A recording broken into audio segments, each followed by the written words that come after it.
happy to answer any questions you may have. Thank you. So you work directly with your customers and your co-ops then? Yes, sir. Have you had stories from them that they felt like they were misled or went into these contracts maybe without all the information they needed? More than I could tell today. Is that right? Okay. Thank you. Senator Fitzwater. Hey, Clay, thanks for being here and thanks for serving my community. Appreciate all your efforts. Can you just say maybe more specifically how it's impacting Callaway Electric in real time? Absolutely. Issue.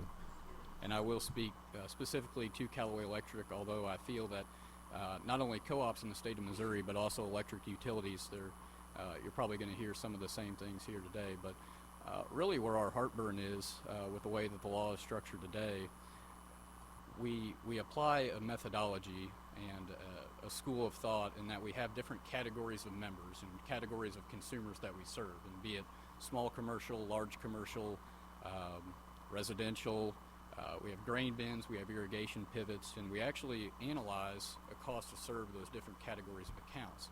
And that's how ultimately we develop rates. What we're unable to do, due to the Net Metering and Easy Connection Act, the net metering category sits out by itself, and we can't apply that same methodology that we do to everyone else. And so really the big ask, I think, with this bill and what it will accomplish is reaching a little bit more fairness and equity in the way that our management team and board and utility regulatory bodies are able to establish rates fairly. We feel that we apply this methodology to a lot of these different categories of members, categories of consumers, and we're unable to do that because of policy. So if I could follow up with that, the biggest problem then is the reoccurring charges that for the grid, really. That's the biggest holdup in your view, is just getting that spread across the rate classes fairly?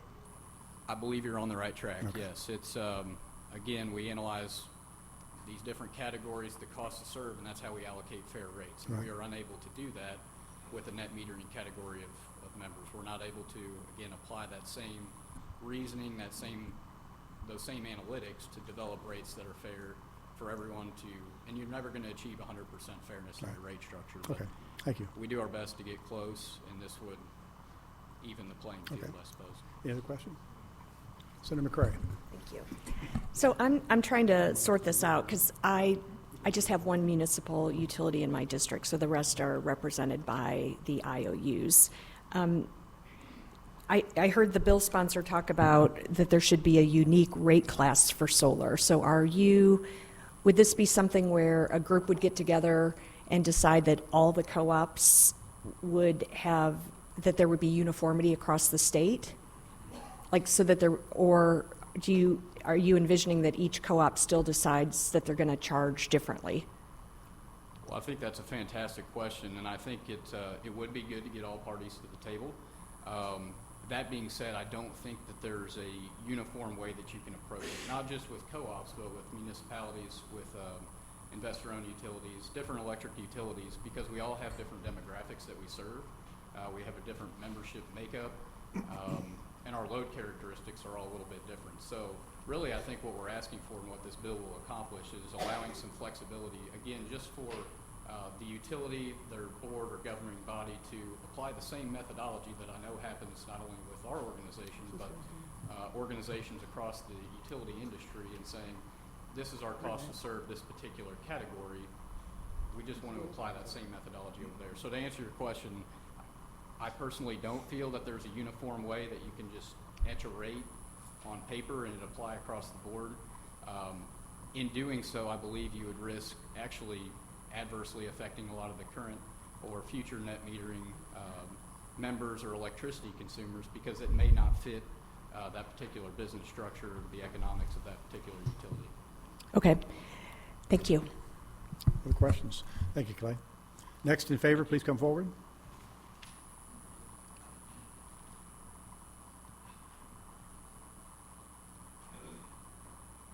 Let us know who you are, and please leave your witness form. Good morning, Mr. Chairman and members of the committee. My name is Connie Ford, and I'm a registered lobbyist with the Missouri Association of Municipal Utilities. I am the Chief Member Services Officer for MQA. thank you for the time to make a few remarks today, and I also, even though she left, I want to thank Senator O'Loughlin for tackling net metering, since a very complicated subject to evaluate. I am testifying in favor of Senate Bill 855 since it clarifies some of the points in the law, leaving less to interpretation. From what we hear, though, the main disagreements that come about in net metering, and I think that the questions were kind of getting at this, is there are differing opinions about net metering, mainly centering around the incentives that are paid, the price that's paid for that solar energy, as well as the caps at 100 kilowatts. So first off, let's talk a little bit about what goes into the expense of the electric supply and what goes into that rate-making case that you were just talking about for serving each of the customer classes. First off, there's the expense of the resource used for capacity planning. The next is the cost of the actual electricity itself. Then there's transmission, building and maintaining the local distribution system, and administrative costs like metering. If someone is a solar generator, they should pay their fair share costs for using the electric utility as a backup system.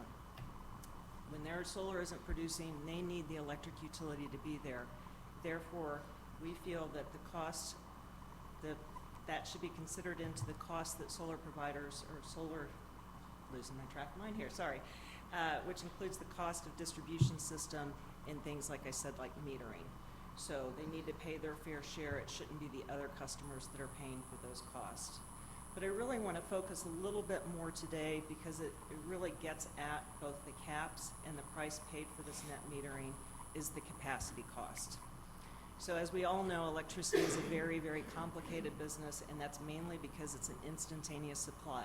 Every time you flip a switch, there has to be something generating at that exact second that you flip that switch. So with this delicate balance between lining up your supply, but then also lining that up perfectly balanced with how much is demanded and how much electricity is being used, that's why we have federal electric reliability laws that every utility must comply with. So basically what this means is that a utility has to look at their total customer load and have resources stacked up to meet that demand plus a reserve margin.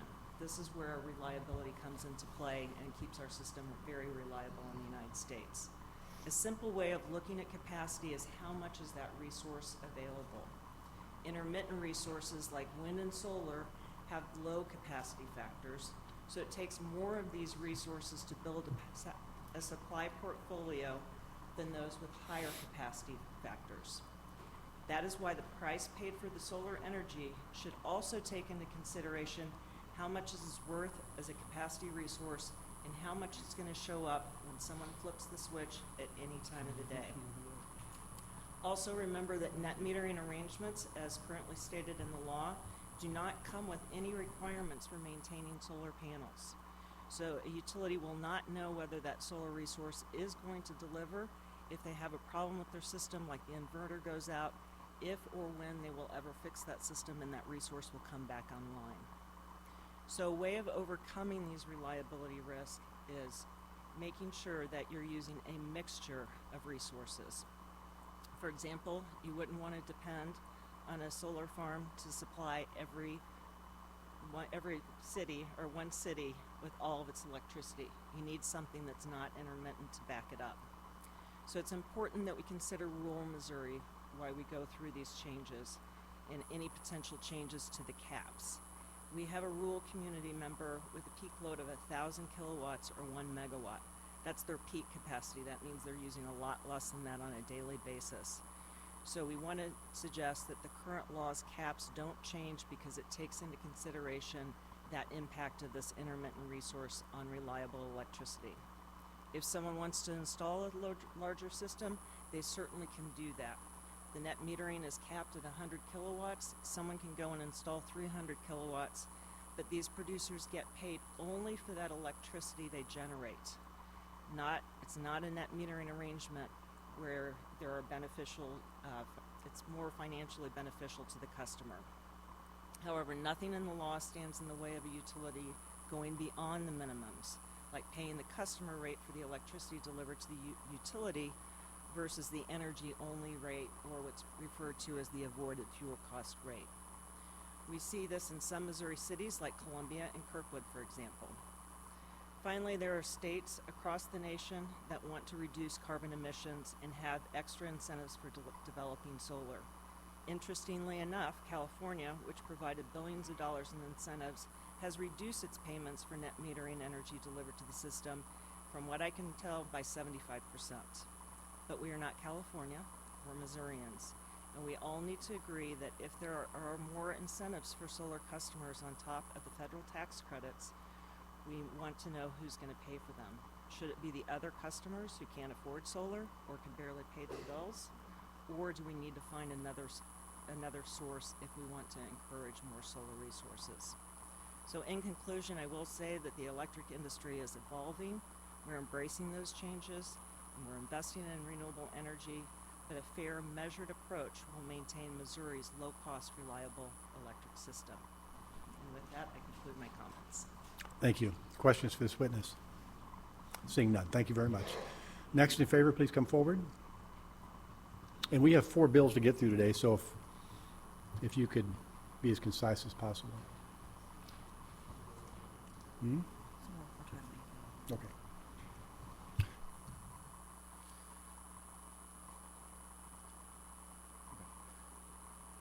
Good morning. I'm Darrell Dunlap. I work for the city of Fulton. I'm the utility superintendent there at Fulton. And I agree with everything that the first 2 witnesses said. There is some other things that we've seen. When the first bill was passed, I would have never thought we needed a production meter on each system. I'd have thought that was kind of silly. But as we went forward, we don't know what's out there now.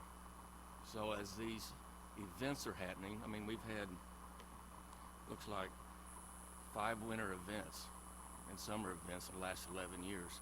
And while we all heard about Texas, Texas wasn't the only one. You know, we had a winter event in 22, right around Christmas. Load was shed in the Tennessee Valley area, and 18% of the Eastern Interconnects generation was offline during that event. Some out offline for maintenance. But as we do our hourly schedules, we don't know how much of this solar is going to show up because we don't have a production meter that we can look at and say, hey, usually this is what shows up. We've got one business that just now bought an old business that had solar panels on top of it. They took them off. And there's quite a few panels up there. If they hadn't have called the city and said, hey, we're taking these off, we wouldn't have known them solar panels would have been gone. They could have just turned them off. They could have done numerous other things. We're in the MISO region, and used to, when I was a lot younger, 14% is about what your reserve margins you had to carry. Well, now it's summer 17%, fall's 25%, winter's almost 50% reserve margins. So we're starting to get that point where if a few things happen, the reliability of the system is collapsing. So we need to know all the information we can know. And those production meters, I feel, would really help us a lot. And, you know, Fulton's 7 miles by 3 miles. So when you get some solar up there, one cloud comes over the city of Fulton, we can knock out all of our solar production. But the real-time market and the prices we're paying during that July is still, could be hundreds of dollars. And the capacity is worth, as previously, we're working with Sykeston right now. We get power from Sykeston, Missouri. It's one of our resources. There's a transmission problem with Southwestern Power Administration right now. We're trying to work through it. But if we got to buy that capacity, and it's 10 megawatts, that's all it is, of 38 that we use. Right now, if we buy that in the open market for next year, it's going to be around $300,000. If we let it go to the auction, it could be $1.5 million. So when Ms. Ford talks about capacity has value, that's the kind of dollars that we're talking about. It does have value. So Okay. we are in support of this bill. Okay, thank you. Questions? Any questions for this witness? Seeing none. Thank you. Next in favor, please come forward. I'm sorry, Senator May. So in summing up what you're saying, you just want to be able to count on what you're paying for. Right now we do a net, so it's just the difference of what they pull from us and what they produce for their own. So we really don't know what the total production of that was, or what it reduced of what we should have had to schedule for that hour. And it's become popular, so there's more and more systems getting on there, and as more and more systems get added, the less we know about what the actual load is going to be if they don't show up, if they don't produce on that cloudy day or that winter event day, and we had a half-inch of snow that covered all the panels. Very good. Okay. Thank you. Any other questions for Ms. Whitson? Seeing none. Next in favor?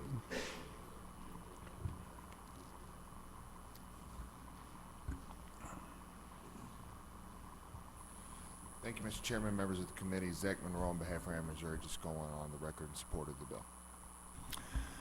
Thank you, Zach. Any questions for him? Seeing none. Next in favor, please come forward. How many more in favor? Holy smokes. Okay. Thank you, Mr. Chairman. Kara Hoover on behalf of Evergy would like to also go on record in support of the Thank you. Questions for this witness? Seeing none. Next in favor, please come forward. Sorry I'm rushing. We just got a lot of bills. And Senator May's got someplace to be. Sorry. Ben Travis, Missouri Farm Bureau, also want to go on record in support of this legislation. Thank you. Any questions? Seeing none. Next in favor?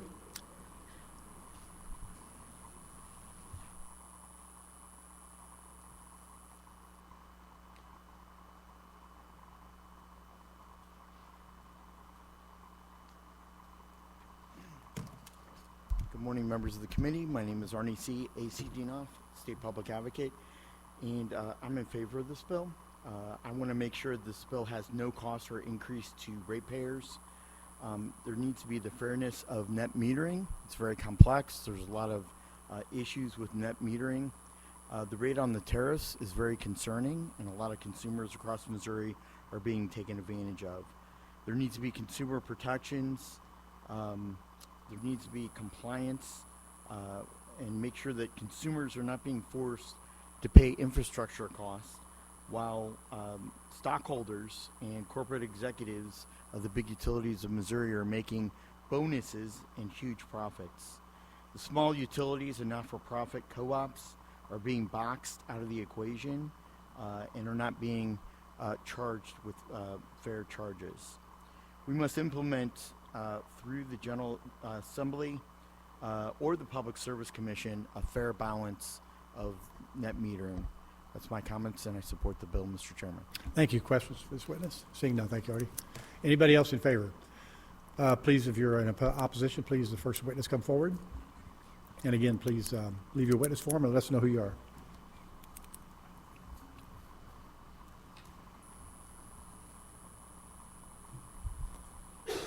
Thank you, Mr. Chairman. My name is John Dolan. I'm the Executive Director of the Missouri Solar Energy Industries Association. Pretty much 85% small business and residential solar, and about 15% other distributors, dealers, and developers. I have packets for all the senators that are here, and we had our advocacy week last week, so we saw many of you, and dropped the same with your office. The things that I provided you is a written testimony of today, and a line-by-line markup of the House version, which, but for 4 lines, is exceedingly similar. It has inserts in there with my new little PDF program of some comments we have by the line. We thankfully, to Mosia's work and this fine legislature, had a couple of task forces, and unfortunately, as the chairman painfully understood, they're limited by time, they're limited by scope, and they're limited in the fact that we have to be here as well, and we can't do it all. But all parties have tried to come together, and I'm really hopeful that that can bring about something that we can all agree on. I'll just address a couple of the questions, even for the senators that have to be elsewhere. Since the task force and in the most recent stakeholder meeting, we are tentatively agreed on the consumer protection side, and I pretty much rolled over on that one on day one, as did my president, Ryan McDonald of Solera. We consider it low-hanging fruit, the right way to go, and we remind everybody that we're the ones that are local, with a website, with a zip code, with a business, with involvement in the community, and not these national things. I am so sorry, and my national is prioritizing consumer protection, because on your phone today may appear an ad, on an Instagram ad, that says the governor himself will give you free solar and he will install it on your roof, and that is not the case. And that is the nature of the beast of an exponentially growing field. None of the other statewide candidates will install it either, although some, like Senator Eigel, might try. Production meters are right on our phone. So I have a hard time with the whole Fulton testimony. A couple of times I've heard it. I understand the impact, thanks to Connie Ford and the good people of MPUA, of capacity, transmission, distribution, other things better. I also understand from our co-ops how great they've been. But I gotta say that the bill does none of those things. It decimates the consumer protections in a key clause. And my main testimony today is still that there's no pricing transparency. No utility has ever produced one document yet in these conversations in recent memory of the pricing. That's just so telling. We need a DER VOS study, which is distributive energy resource. We can do it on every source, invented or not, anything we have access to, and we can find out those numbers really quick. Value of solar is what it's called. There have been many done. Missouri Energy Initiative did a little run in 2015 comparing to other states and found there was a value to solar. Obviously, every report's debatable, but we trust the division in DNR, Division of Energy, to run a good study. We are working hard for $500,000 to get that done. We do not know why the utilities do not support that funding. We'd like to see them do that. We'd like to see consumer protection. We need the pricing power provision to be looked at hard by every senator. It decimates this 17, 18-year law that Senator O'Laughlin and others have mentioned they'd like to fix. It would do nothing but give the power to the utilities. Ironically, and all due respect to my IOUs, they are fantastic on this. Each of them have consistent agreements, consistent power management, capacity, understanding. They go to the PSC, they get their fees, they get it done. It just happens that way. I know they're sometimes the big bad one in the room, and we have a lot of fights about certain things, but none of that is that I see happening. Our members are exceedingly happy with the consistency and the efficacy of interconnection and net metering with them, even in the case of Ameren and Evergy on the interconnection, Ameren on the 100 to 500 and then above, and understanding all the regs. I feel for the small communities that have small municipal utilities and the co-ops that may not be able to do that, and I want to work through that. We offered, and this bill has other adverse impacts on many different things, we offered an interconnection fee in the residential market, like under 25 kilowatts, and then up to $350 for that, $750 to $500, $750 or $1,000 up to the 100 kilowatt. We really want to be here talking about time of use through battery storage, more solar and more business. And I just got a LinkedIn from our #1 commercial witness who was here last week, Kirk Kreisel, our vice president.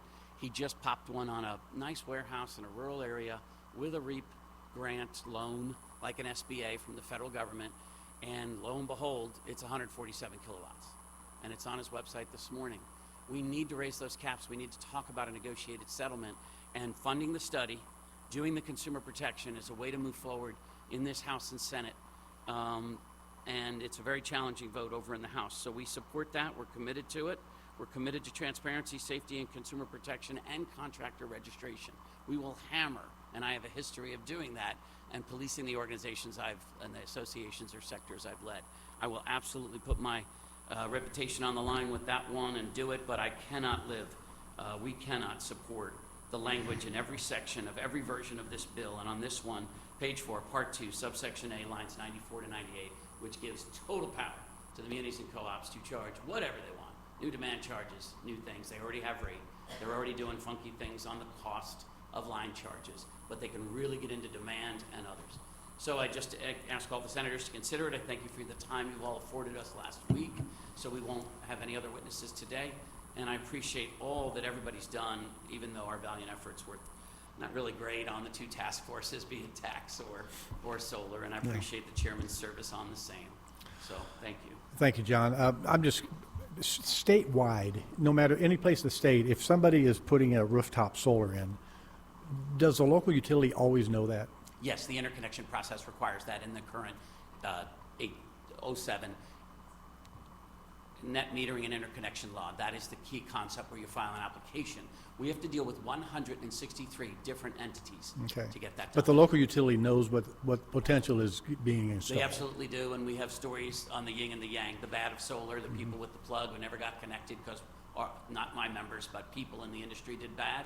And then the opposite, where the utility manager, sheriff, judge, jury, and executioner doesn't want to do it, has to force it through the law, and hits pretty hard with fees. Recently in Senator O'Loughlin's district in Palmyra, $3,500 for a 26 kilowatt, I think, farm like right behind the house, not a solar farm, just a little extra, about 26 kilowatts, $3,500 in fees. Yeah, we'll get back with you if we don't need it. We'll give that to the member.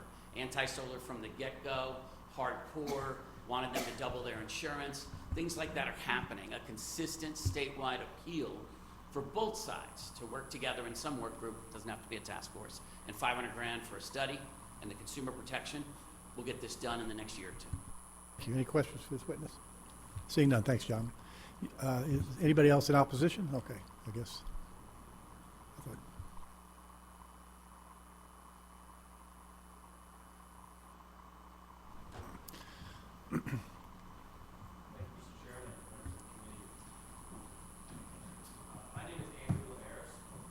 There we go. My name is Andrew Linares, and I'm representing Renew Missouri today. We are a 501c3 organized to promote clean energy policy for all Missourians, and we're here to testify against the bill in its current form. And in addition to the concerns that are already mentioned by Mr. Dolan here, which we echo, we're concerned that this legislation gives a blank check essentially to utilities to assess fees that would cripple customer-owned solar in the state. And we've been affiliated with this law since the beginning, helping draft it, helping enforce it at the PSC. So we recommend that any legislation that opens this law up require a numbers-based approach and a numbers-based understanding of solar's costs and benefits for all parties, the utility and the customer, before any fees or charges are authorized. And really what we're talking about here, I want to address the concept of a study because that's the path that the legislature charted for us 2 years ago. Utilities say that distributed solar, customer-owned solar costs them money, and even more so, it costs their ratepayers money, that the non-solar customers are subsidizing solar customers. Others would say, and I would count myself among them, that the opposite is true. After reviewing this for about 10 years, reading all the studies that have been done in various states, in fact, those studies conclude that the energy savings that comes from distributed solar and the additional benefits like reduced distribution and transmission costs and the myriad of other savings result in a net positive for solar, such that on a one-to-one swap out, kilowatt for kilowatt, solar customers are actually subsidizing the rest of the grid. Now, there's an answer to that question, and it seems to me it's pretty important to figure out the answer to that question. We've been having this same argument, and all over the country they've been having this same argument. Does distributed solar cost the utility and cost customers, or does solar help the grid and save customers money? I remember in 2013 we started having discussions like this, and it hasn't been possible to solve it.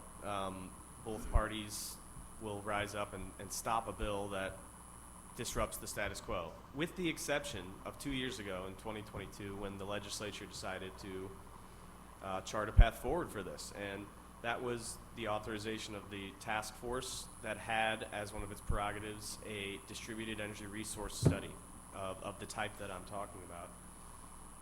And we believe that the purpose and the function of that study was thwarted, perhaps behind the scenes, despite this clear legislative directive to conduct the study. And I really think this is the place to focus if we're going to have any sort of breakthrough on this issue. Otherwise, we'll continue to disagree on it.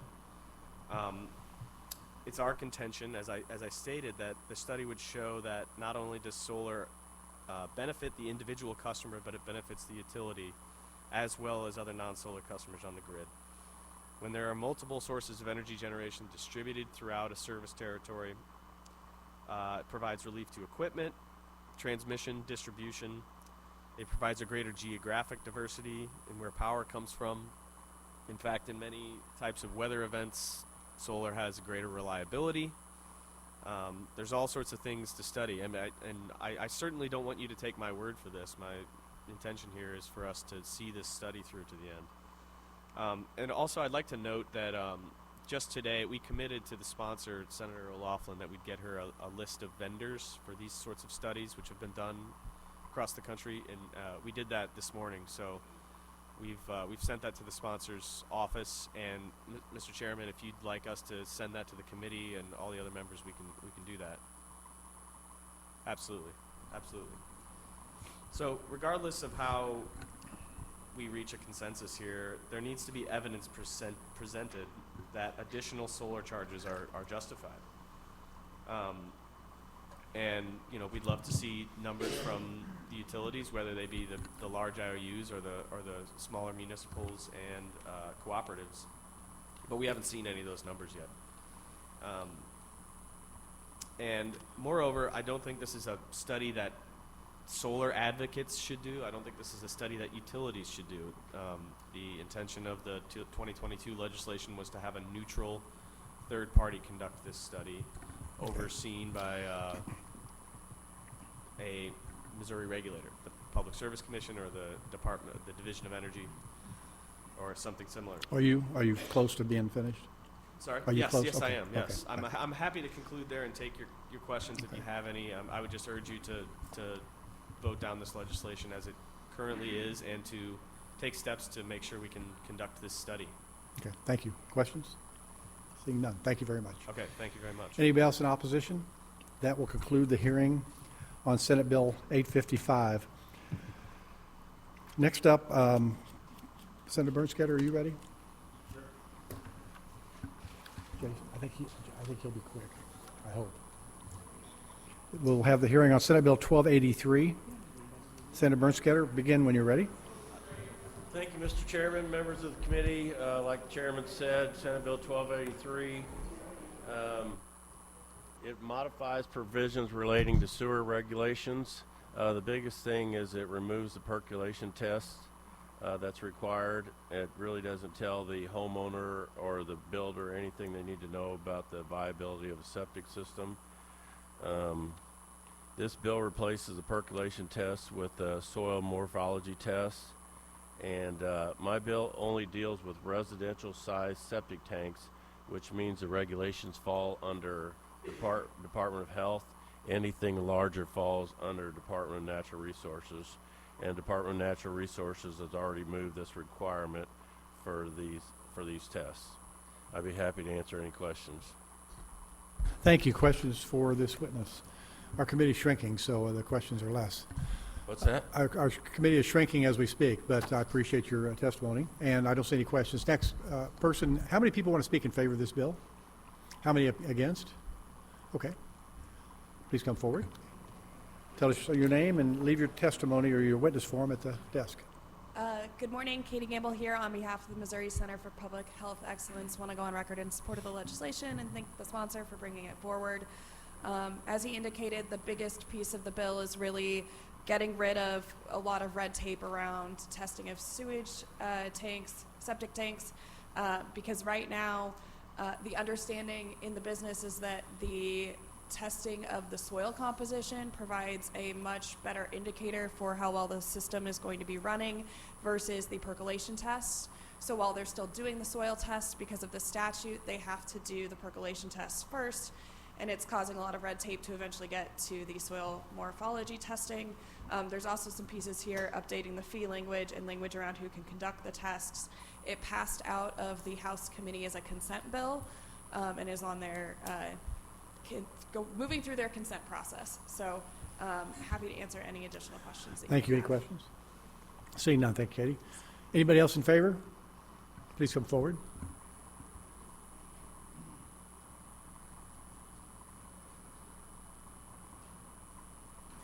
Oh.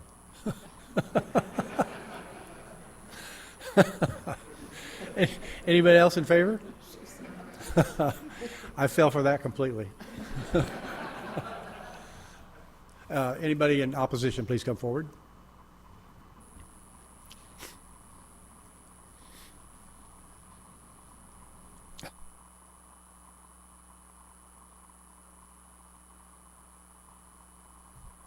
you very much, Mr. Chairman, members of the committee. My name is Arnie C. A.C. Dinoff, State Public Advocate, and I'm opposed to this bill for the following reason. The percolation test, studies have shown that it's spot on and they're reliable. I also checked with a couple of counties on the eastern side of the state, and there has been no buy-in from the counties, such as St. Charles County, who does our own program with to make sure that septic systems are in good order and good check and balance, and they knew nothing about this bill. So for those reasons, I'm going to be opposed to this bill, and I think we should stick with the percolation test. Thank you. Questions for Arnie? Seeing none, thank you very much. Anybody else in opposition to this bill? Seeing none. Senator Bernskoetter, thank you for presenting it. That will conclude the hearing on Senate Bill 1283. We'll now move to Senate Bill 1262. Senator Bean, when you're ready.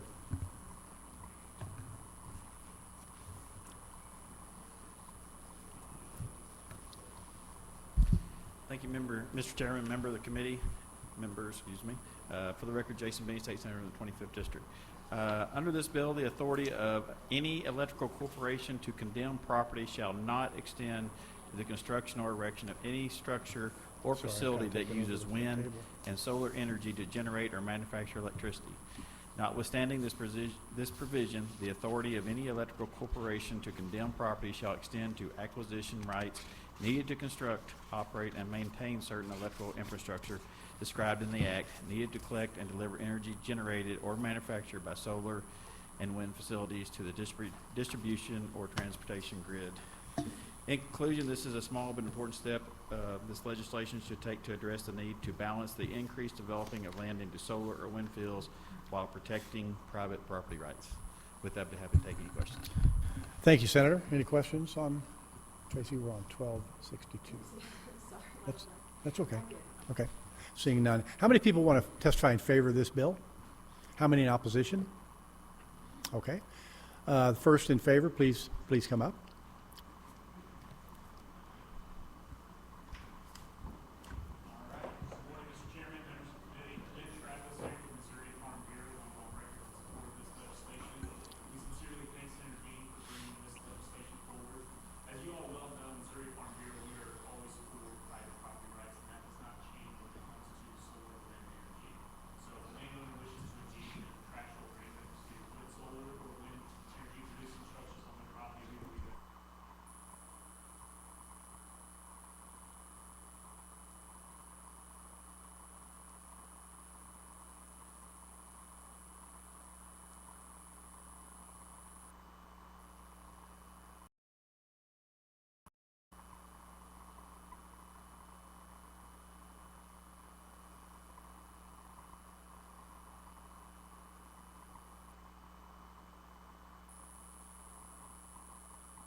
Thank you, Ben. Any questions for this witness? Seeing none. Thank you very much. Next in favor, and if we can, just keep your comments as tight as you can.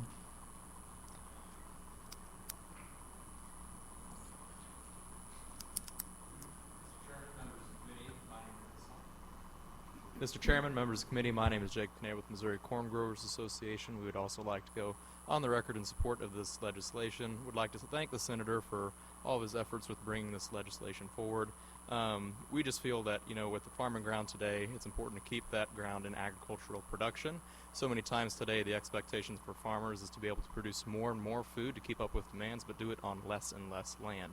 And quite honestly, it's not always the most sustainable mindset to have towards our next generation of agriculturalists that will soon be seeking to come back to the farm and carry on that legacy. And so, simply put, We feel that if there's going to be wind and solar projects going in, it should always be voluntary with the consent of the landowners and farmers who own that property, rather than going through the process of eminent domain authority to forcibly put in these projects. With that, I'll be happy to take any questions you might have. Thank you. Any questions for this witness? Seeing none. Thank you very much. Next in favor, please come forward.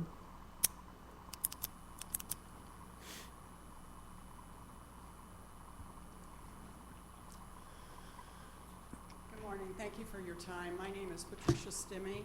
My husband and I farm actively in Audrain, Boone, and Callaway County. We support this bill. I believe there was an oversight when they originally did Section 523.010 of the Missouri statute when it was written, and this bill would correct that loophole that was not anticipated when it was passed. No one should be forced to hand over their farmland or their cattle ranch to a commercial wind and solar company that would ruin their land permanently. The landowners would also lose control over decisions made with their land. Some of these companies are not even based here in the United States. We have been receiving letters regularly from the wind and solar, and I see them gobbling up our farmland. This is actually becoming a national security issue. I've read that as many as 285 million acres are needed to replace fossil fuel, which is what their intention is. And just to give you a graphic, that would be the size of 2 Californias. Another problem that's on our horizon is Bitcoin mining, which uses an average of 6 to 9 gigawatts of electricity. And we do not want to pay for these investors' profit-making schemes at our expense, nor do we want transmission lines, wind turbines, and solar panels blanketing our counties in order to supply the electricity to run them. In addition, we don't want all the substations, electrical converters, and large battery storage centers that go along with the Bitcoin mining. It's extremely unfair, and it affects all of your constituents, especially those in the cities, St. Louis and Kansas City, which already have those facilities. This bill is a great start to protect the landowners that don't want to be forced to have their land taken. It also protects thousands of acres of farmland that produce food, fuel, and a list of other valuable byproducts, such as the tires that go on your cars. I support this bill, and thank you so much. Thank you for your testimony. Anybody have questions for this witness? Seeing none, thank you. Next in favor, please come forward.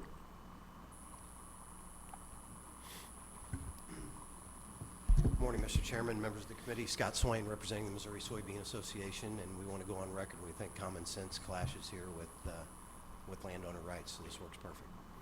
Thank you. Any questions? Seeing none. Thanks, Scott. Next in favor, please come forward.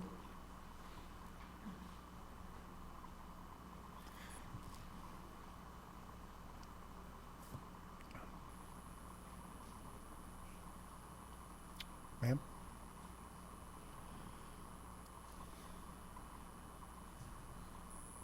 Thank you, Mr. Chairman and committee members, for allowing me to share my story.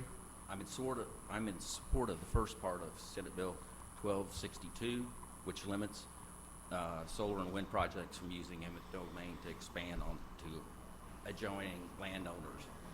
However, I am in an opposition of the second part, allowing wind and solar projects to use eminent domain to build transmission lines. I'm Charles Greg Crawford.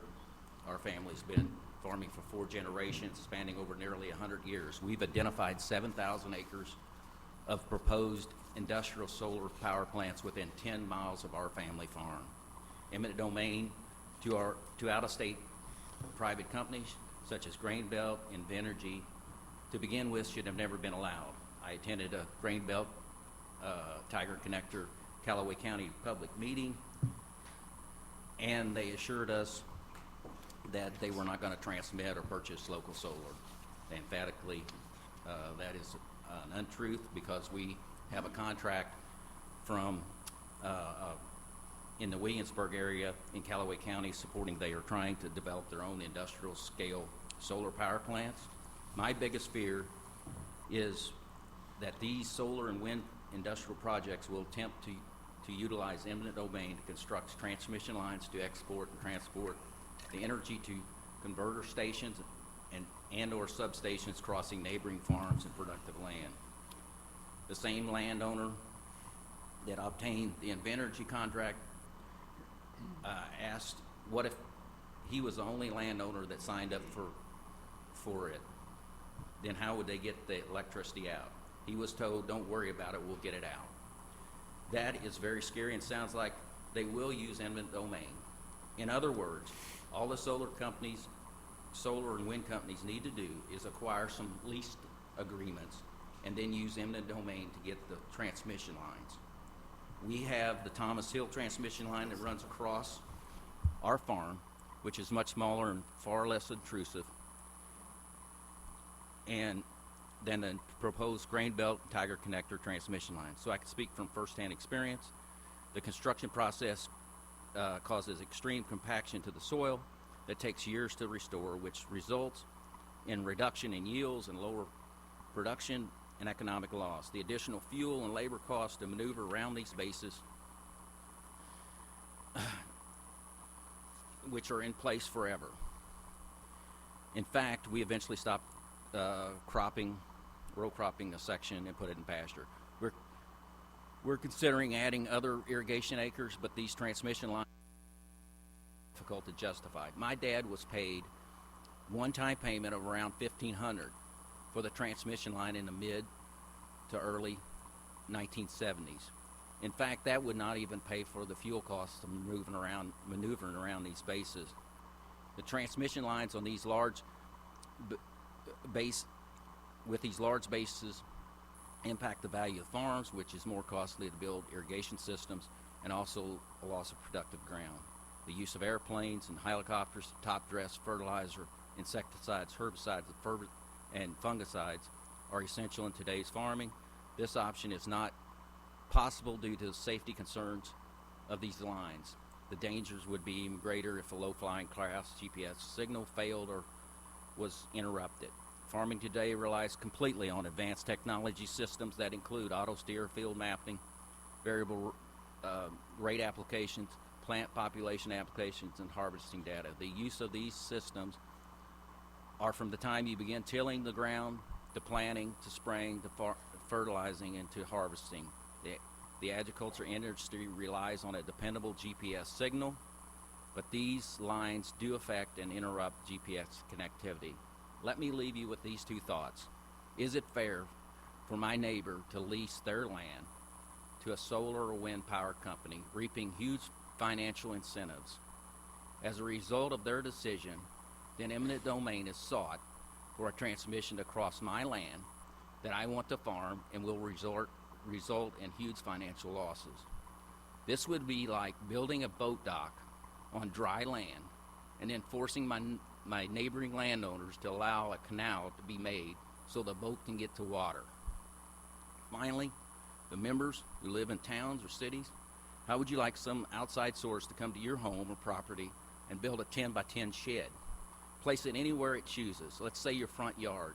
You cannot use it, but someone in another state or in a rural community gets the benefit of it, and it's there forever.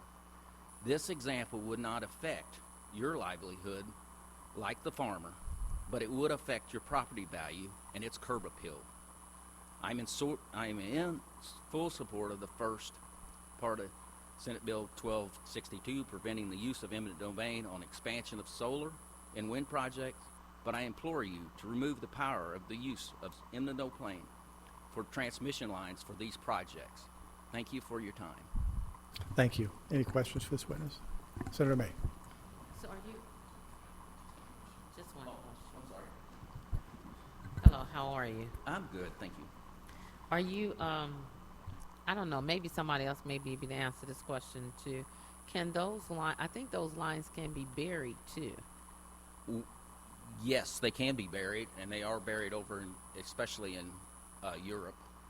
They're burying them, but the PSC has not gone that route with with requiring them to bury the lines. And the farmers are more in favor of burying the line because it's less intrusive on the land and our operations as It far as is. irrigation systems. But we'd be in full favor of buried lines, yes.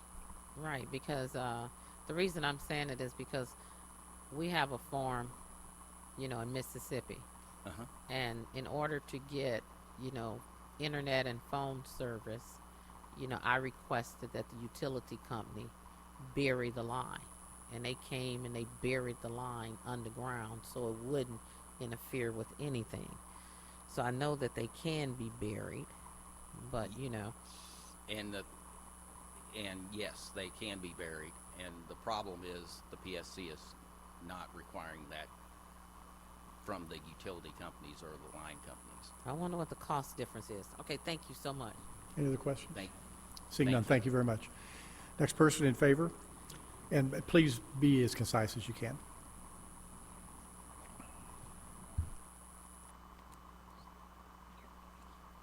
Good morning. My name is Susan Burns. I live in Callaway County. We're known as the Callaway Bunch. So there's a bunch of us here. It seems like Callaway County is becoming the crossroads of the transmission lines in Missouri. We have the 9,500 acres of solar already leased, plus another 3,000 acres that Ameren is going to put in solar. So we have a lot of solar. Grain Belt is also coming through us. And for the ladies' information, Grain Belt is now suing Monroe County, who is requiring by their utility application that the lines be buried. So they are fighting that in court. I live on a century farm where my family's been farming for 130 years. My grandchildren are seventh generation. Across the road from my farm will be 2,300 acres of solar. The farmer that is renting that land will make, on 1,000 acres of that, will make $1,400 per year in rent. The solar company, through the subsidies on that same 1,000 acres of land, will make $50 million. So these are huge companies coming in and requiring eminent domain to expand and do what they want to do. And I'm very opposed to it, so I'm very much in favor of the first part of this bill. I don't want eminent domain to be able to be used on my land, on my century farm. So I am opposed to the second part of this bill because it would allow that big solar company to build a maintenance shed on my land using eminent domain. It can transmit if they decide that they want to lease, say a farmer to the west of me decides that it wants to lease its land to this solar farm, they can put a transmission line across my land using eminent domain. And I think that's a great invasion of my privacy, and I'm very, very much against that. I want to share just a little bit of information with you in closing. I won't repeat anything that other people have already said. I want you to think about the climate change and this big push for reducing the carbon dioxide as a means of influencing this climate change. There is another greenhouse gas called sulfur hexafluoride. I can't even say it. It's called SF6. It is the most potent greenhouse gas known. The U.S. EPA states that it is 22,800 times more effective at trapping the infrared radiation than the equivalent amount of carbon dioxide. A small amount of this will affect the atmosphere. And guess what is the biggest producer of this SF6? It is the electrical transistor high voltage wires that are being used in the transmission lines. 70% of this SF6 is produced by the transmission lines that we use for electricity. So it seems a little bit strange to me that we are going to allow, by eminent domain, the increase of the transmission lines that are going to be 22,800 times more effective in trapping the radiation that we're trying to control. So, thank you very much for your time. Thank you. Any questions for this witness? Seeing none, thank you very much. Next in favor, please come forward. How many more are in favor? Okay. Marty. Thank you, Mr. Chairman, and thanks to the members who are still here. Okay. My name is Catherine Vogelwide, and the hats I've worn in my professional career, I've been a practicing veterinarian, I've been a research center director, I've been a research scientist, and I've been a teaching professor in the College of Veterinary Medicine. And I do support part of Bill 1262 that prohibits electrical corporations from condemning property. And I'm going to give you first my personal experience with what happens with eminent domain, and then I'm going to go kind of the high view on what I think about the renewable energy in general. So the process involved in land acquisition under current eminent domain law is extremely distressful. I know this from personal experience. This year, my husband and I received the letter. An electric company wanted an easement across our land to construct a new high voltage transmission line. We were offered a price that was so ridiculously low that we were actually insulted when we received the offer. We realized that we were going to have to navigate a rather complex legal process, so we hired an attorney to guide us and to represent us, and that cost us $1,500. We were advised that our best course of action was to stay out of court, negotiate a settlement, and grant the easement. To take our case to court to fight for our landowner rights would cost us a minimum of $20,000, and we had virtually no chance of getting a favorable judgment. Ultimately, our land would be taken from us by invoking eminent domain law, which would leave us with no further opportunities for negotiation and the paltry settlement that we were offered in the first letter. Granting the easement required us to sign a contract that granted the utility the rights to the land for perpetuity. For our lifetimes, the lifetimes of our children, the lifetimes of their children, and the lifetimes of people we'll never know who are one day going to own that land. The use and enjoyment of that section of our property is permanently changed. I lose a section of a forested equestrian trail that my husband and I have been developing for 20 years.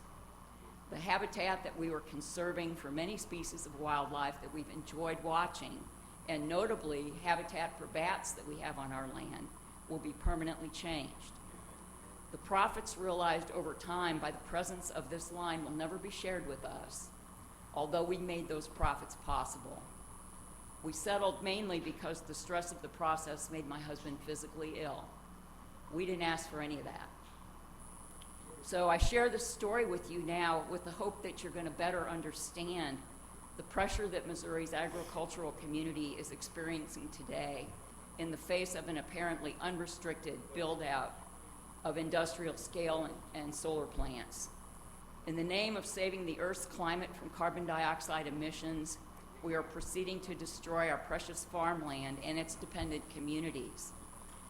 To achieve the Biden's administration's goal of supplying all electricity, or 80 to 90% of electricity for wind and solar, a staggering amount of rural land is going to have to be consumed. We're talking over 350,000 square miles of land for wind and over 35,000 for solar. This equates to more than 12% of the land area of the continental United States. To move that electricity from rural America to cities eastward far away will require the build-out of an additional 240,000 miles of transmission lines. That is enough wire to circle the Earth 10 times. All of that's going to be routed through rural America, consuming even more land. So I have significant concerns about this process. I've been reading and studying this for years, 2 years now. What's the plan? Have you seen a plan? I can't find a plan. I've looked for reputable sources like the national academies. I've read the publications of numerous federal agencies. Nobody's got a strategy. Whose backyard's going to house a transmission line? Right now, everybody's backyard is fair game. Where does it make sense to build out utility scale solar? This is the high view now. It seems to me that a primary requirement should be the availability of good sunshine. Well, brace yourselves for a hardcore truth here. Missouri's not a very sunny state. And in the handout I gave you, you have the data of percentage sunshine. So how are solar electricity providers going to get around the lack of available sunshine when they're building out in Missouri? They're going to have to build bigger solar plants because it's going to take more solar panels and thus more land to generate that megawatt of electricity. That's a fact. Callaway County, Missouri already has approximately 3% of their farmland designated for industrial scale solar development. In that area, 2/3 of that leased land is categorized as either prime or good cropland. This obvious inefficiency in our state's ability to generate solar energy because we lack sunshine is going to come at a significant cost to Missouri's farmlands and agricultural economy. And I believe personally that the continued unrestrained growth in renewables will compromise our nation's food supply. So granting eminent domain in these types of activities is going to further harm landowners for sure. And is this the correct direction? Is this direction Missouri wants to go? I know we have better options. As Ben's previously mentioned here, we need a balanced energy portfolio. That's what we're going to require. I also want to state for the record, in all the literature that you read, you'll see the word reliable attached to wind and solar. It's reliable energy, and I just want to clarify you, it took me 2 years to find the definition of reliable by that industry. What reliable means when we're talking about wind and solar, it means that OPEC cannot corner the market on sunshine. Sunshine will always be available. It does not mean when they use the word reliable that when you flip a switch, the power is going to come on. And I'll conclude my testimony there. Thank you very much. Any questions for this witness? Seeing none. Thank you for that work. I appreciate it. We have one more person, I believe, that want to speak in favor. Please come forward.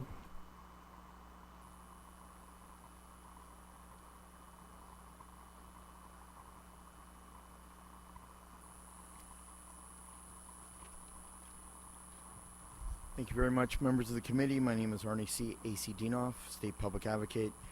I'm in support of SB 1283. There should be no more land grabs across Missouri, no taking of private land by force, or use of the bad eminent domain. We need to shun or abolish eminent domain from Missouri.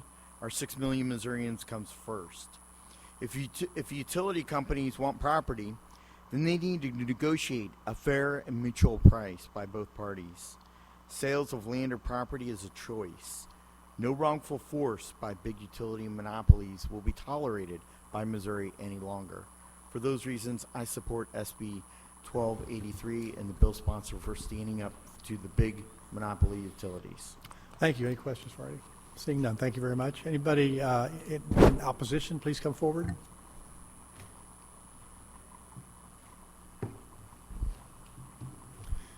Thank you, Chairman, members of the committee. I am submitting a witness form on behalf of Sierra Club, and there is written testimony in your email inbox. Okay. And then I do this. I keep doing this. My name is Melissa Vatterat. I'm with Missouri Coalition for the Environment, and I have my own testimony to contribute. So I just want to say that eminent domain is obviously a serious tool. We have to think about it seriously. We have to balance agriculture needs, energy needs, property values, the rural economy, if that's where it's happening, urban economy as well. Just what is the impact when we use this tool? It is serious.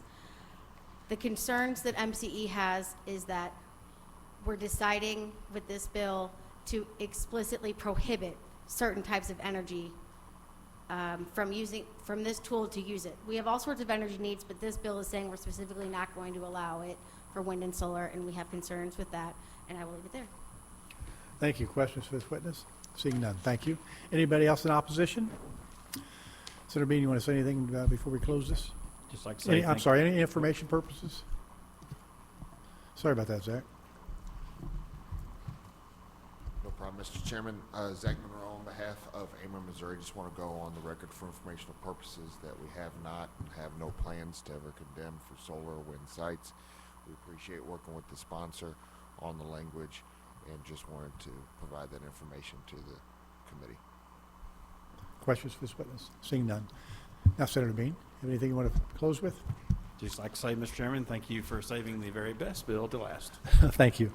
Now, actually, the last bill we're going to hear is Senate Bill 1411 Please let it be Bernie.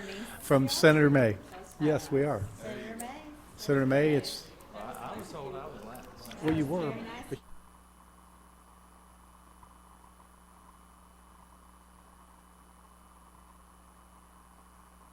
Senator May, begin when you're ready.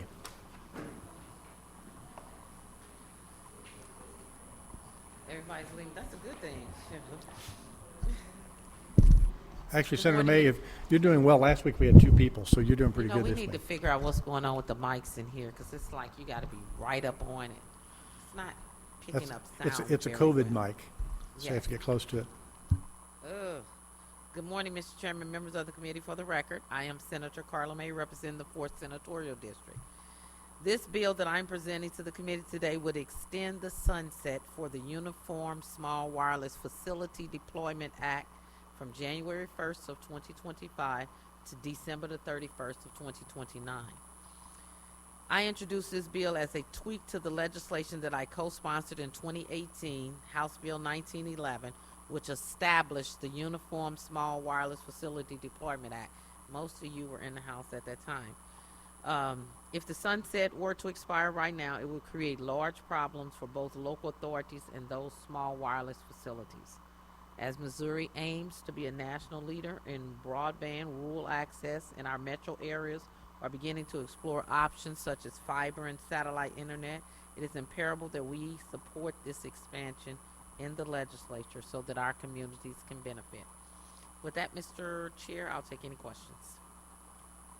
Thank you, Senator. Any questions for this, for Senator May? Seeing none. How many people want to testify in favor of this bill? How many in opposition? Okay. First one coming forward, please.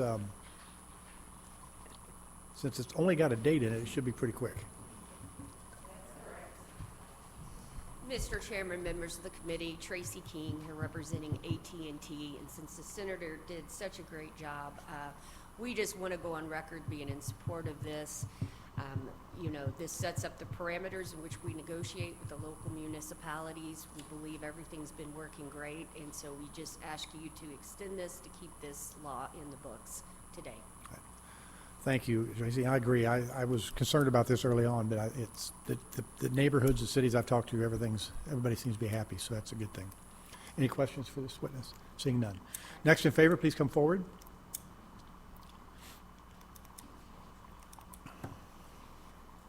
Good morning, Mr. Chairman and the committee. My name is Laura Holloway, and I'm the Communications Director with the Missouri Municipal League, and we want to go on record in support of this bill. We would even support removing the expiration entirely, but things have been working well. It's been a good compromise between cities and the telecom organizations.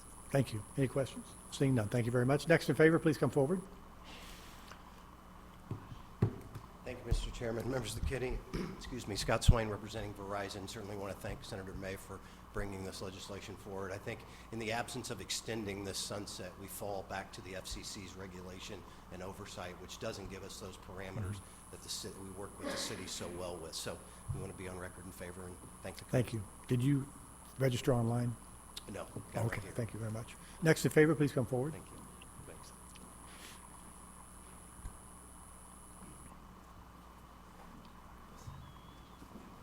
Mr. Chairman, Shannon Cooper today representing T-Mobile. Just want to go on record in support of the legislation. We've dealt with this for several years, and as you stated, I don't think any of the issues have come about. We've worked well with the cities and different communities, and everybody seems pleased with these facilities and no complaints that we know of. So be happy Thank to you. support the legislation. Any questions for Shannon? Seeing none, thank Thank you. you. Next in favor, please come forward.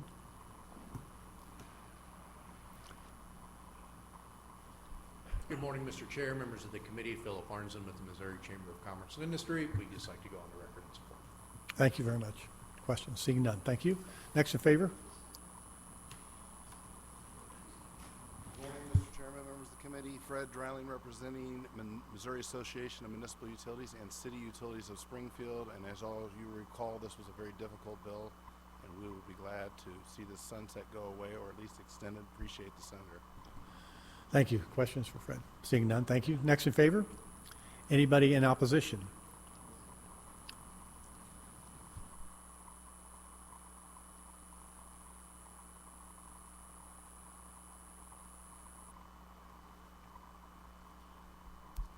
I was in favor, Mr. Chairman. Yes. Sorry, you just went really fast. Arnie C., AC Dino, State Public Advocate, and I'm in favor of Senate Bill 1411. However, there are some issues that have cropped up in the past couple of years. As you probably read in the news media in O'Fallon, we had a couple gas explosions. So safety is the #1 issue that needs to be addressed in this bill. Hitting of major gas lines and causing major property damage. A few people lost their entire homes and their belongings because of not marking the utilities properly before digging. So safety needs to be the utmost priority. And #2 is restoration method and returning the ground to like the utility found the ground.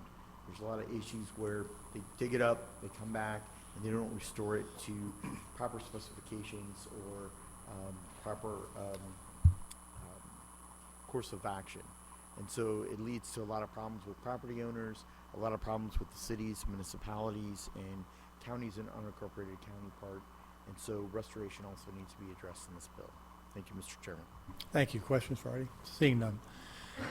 Anybody in opposition? Anybody for information purposes? Senator May, do you have any closing comments? No, thank you. Thank you. That will end the hearing on Senate Bill 1411. That will, all business before the committee being done, we are adjourned. Let me just pick up all this shit, put it in a pile.